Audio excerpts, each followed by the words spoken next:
So we'll go right into the important dates.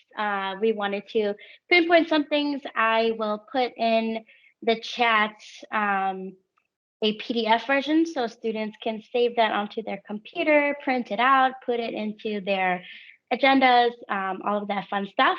Most importantly, okay, so tomorrow, or most urgently, tomorrow is the last day to submit your final, your grade for a no credit, um, what is it, like replacement. So if you didn't do too well, you didn't want that grade to affect your transcript, please submit it. I also would suggest talking to one of us, your advisors, so that we can discuss how or if this will affect financial aid and other things. And then book charge, financial aid book charge is available now through to the 28th. So if you are eligible for that, please do. If you think you were supposed to and you're not, again, talk to one of us. First day of classes starts on the 18th. That is a Tuesday. Monday, Madison College is closed for the holiday. So don't come to class on Monday.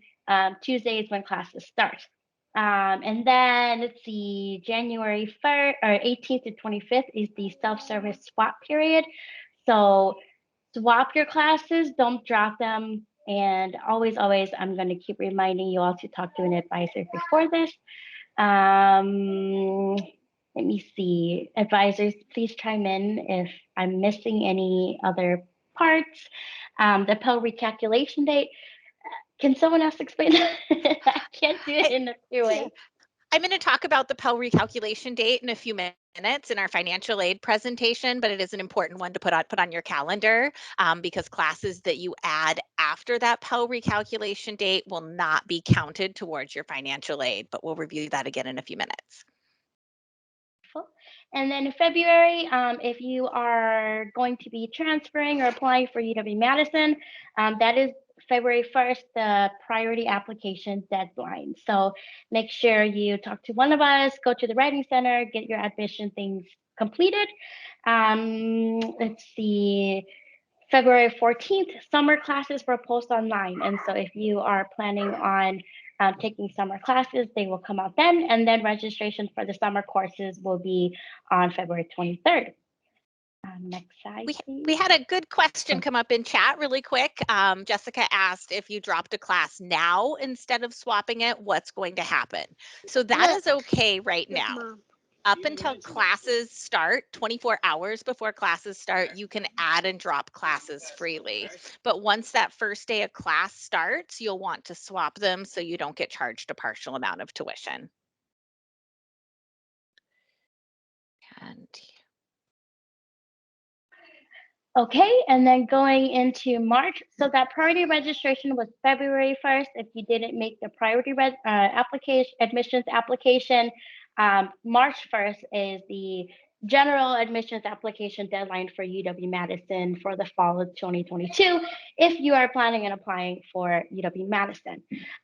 Then on March 7th, that's when the fall 2022 classes post online.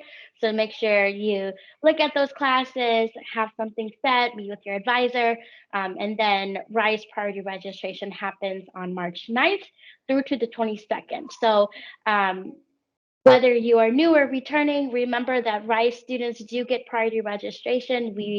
Our students get to register before the general population non-RISE students get to register. So that's an advantage.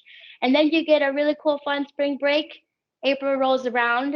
Remember health, if you are in a health program, petition window opens in April. So April 1st to April 15th is the petition window. And then if any of you, we're going to go into more financial aid, but if any of you need to submit staff appeals, the deadline for that is April 18th. Okay, so make sure you get all of that documentation in. And then April 30th is when classes can be dropped up to the 90% point. After this date, you will not be able to drop a class anymore. You will have to accept the final grade that you can accept or that you have to accept for that class. May finals week, May 9th through the 13th, and then graduation. And then we also wanted to put in there, if you are doing summer classes, the term starts on May 31st. Anything that I missed? Any advisors want to chime in, pinpoint some things, highlight some things? I think the only one on our early slide here was being aware of your drop dates. We are going to be showing a video that will show you how to look at your individual dates for your classes. But one thing to think about is for 16-week classes that are starting on the 18th, so next Tuesday, February 9th would be the last date to drop it and still receive a partial refund. So we do ask students, of course, talk to your advisor before you drop classes, but be aware of your drop dates.